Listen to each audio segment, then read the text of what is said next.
तो मैंने सकाଳେ आप देखी लहुणी बाहर एबे चलते देखा एति माने लहुणी रे केते घी बाहर एबे ताको आम पूरा धीमा आंचरे छाड़ीदबा तो केबे घी बाहर कर नथिला आज प्रथम थर पे बाकी शिखी बाहर कर नथिली आ देखा केते घी बाहर है कि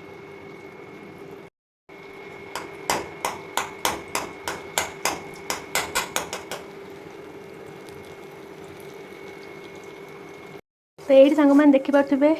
मो लहुणीटा पूरा मेल्ट हो जाए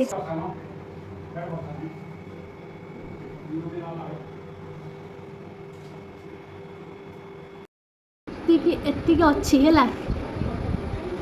मुझे हाथ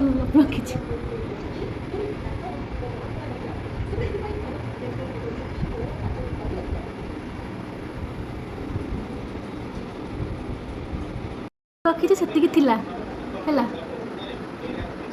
एतिकी भल हो कि खराब है कौ दिन फुल हम आ थरक फुल